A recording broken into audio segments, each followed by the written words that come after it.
do Yoda, Professor Utonium, and the Walt Disney World monorail have in common? Tell me why it's the same voice. I know, plot twist, right? Hey, it's Emma. I'm feeling super nostalgic today. Grab your churro, grab your Saturday morning cereal because we're about to time travel through your childhood and your fandoms.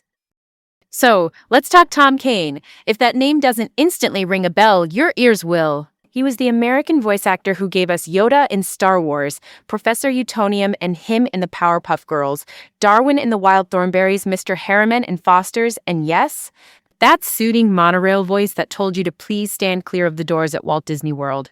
He started as a teen in the late 70s and ended up everywhere. Movies, TV, video games, theme parks, Oscars. High-key, he was the sound of so many universes. Let me set the scene. A few years back, my friends and I did a full park marathon in Orlando. Walt Disney World, the whole thing. Epcot Sprint, Magic Kingdom fireworks, vibes for days. Phones dying, blisters forming. We were in that delirious late-night state where you start debating if pretzels are a food group. We hopped the monorail and it is chaos. We were lost, arguing over which stop gets us to our hotel, and I was about to start crying over a map like it was a final exam. Then this voice comes on, clear, calm, that perfect host energy. It was Tom Kane, who took over the monorail in 2012. He gave the stop names, the transfer points, the safety spiel.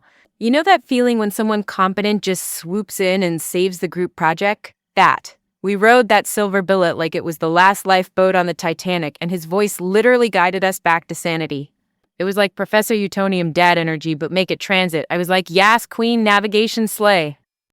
And here is why that stuck with me. A good voice is a compass. It's a teacher, a concierge, a friend you never met. Tom was that across so many lanes. He was on your TV as Yoda in the Clone Wars. He was in your console as Magneto or Gandalf. He announced the Academy Awards in 2006, 2008, 3011, 3013, and 2018, and then he was telling you where to stand on a monorail. Range, honey. Total vibe. Okay, let's unwrap this. Voice acting is performing characters or narration using only your voice, no face, no costume, just craft. Tom started at 15 in the 70s. That is wild. Imagine getting your reps in before prom, then spending decades becoming the guy studios call when they need authority, charm, or an alien general who sounds like he drinks gravel for breakfast. He was a chameleon. He could give you Yoda's ethereal wisdom, switch to C-3PO's anxious etiquette, hit Magneto's steel spine, and land Professor Utonium's gentle dab tone. Same throat, totally different worlds.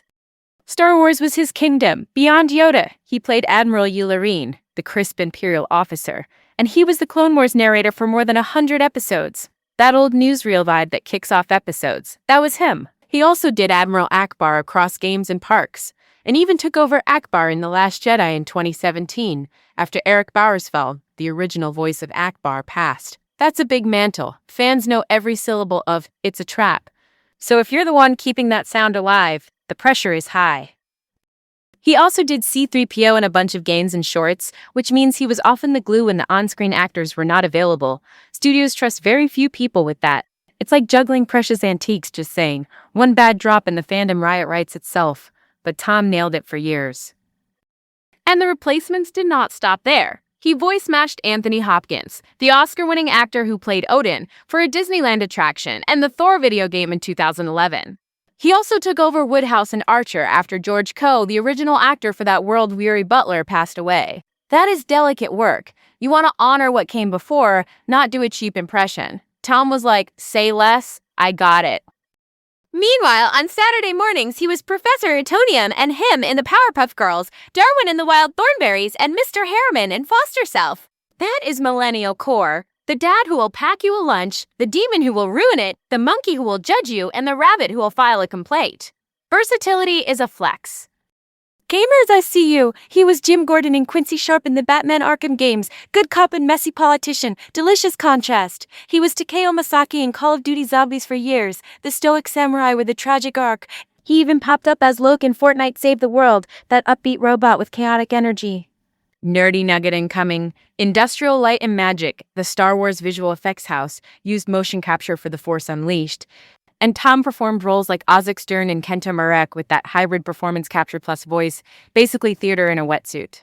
I am obsessed. Switching gears, outside of characters, he was a go-to announcer. The Eric Andre show in 2013 brought him in as the Season 2 announcer, replacing Barry Anthony Williams, another voice actor known for comedic roles. That straight-laced promo voice against chaotic surrealism, chef's kiss. And then the Oscars. Picture a billion eyes, A-list egos, presses breathing down your neck, and you've got Tom in the booth saying, "Please welcome," with perfect timing. That is surgical precision, no redo, no safety net. Here is a human detail that floored me. He and his spouse raised 9 kids, 3 biological and 6 adopted. In an industry that will have you recording at midnight on a Sunday, that is next-level heart. It makes sense that so many of his roles feel paternal, steady, reassuring. Even his COVID-era park announcements in 2020 and 2021 had that "you got this" energy when we all needed it. Okay, pause, because here is the heavy part. He had a stroke in 2020. His daughter Sam, who posted updates for fans, shared that he retired in 2021. He still managed to narrate the premiere of The Bad Batch that year, which felt like a passing of the torch, and his final credited role came in 2022 with LEGO Star Wars: The Skywalker Saga. We lost him in 2026 at age 64. His agency, Galactic Productions, posted the news. It hit hard because this was someone who shaped the soundtrack of our lives quietly, with zero diva energy. Big what if he hadn't had that stroke and hadn't retired.